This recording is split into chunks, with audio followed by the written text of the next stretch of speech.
Сіздерді көруге тағы да қуаныштымын. Бүгін біз осындай аяқ киімді үй жағдайында жөндеген кездерде, әсіресе осындай өкшесін қаққан кездерде осындай лапканы қолданып жатамыз. Алдыңғы жағына, өкше жағына арналған. Бірақ бұл болмаған жағдайда, әсіресе үй жағдайында, шеберханада емес бізде не бар қолымызда? Әрине, бүгін керекті нәрселер ол балға, аяқ киім түсінікті. Сонымен қатар шеге қажет болады. Жаңағы лапканың орнына осындай табуретканың аяғына істейміз бүгін. Яғни оны қалай істеуге болады? Әдетте маған ыңғайлы осылай. Осылай тірейтін жер қажет, не болса да.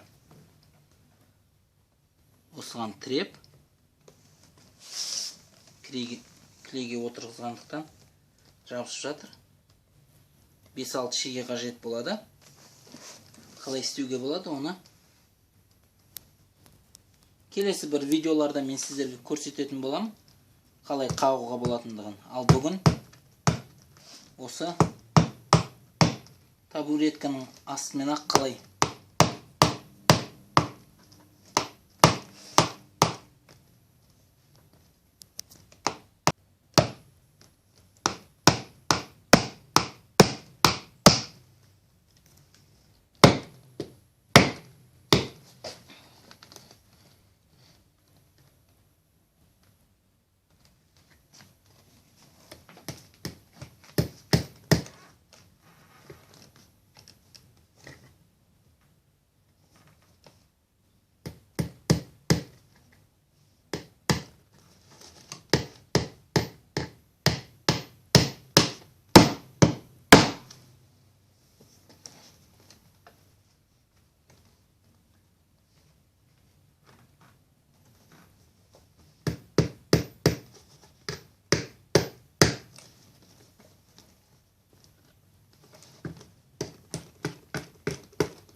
клей жабысу үшін. Сонымен қатар мына жердегі шығып тұрмау керек. Әрбір шегені сәл бату керек резинадан.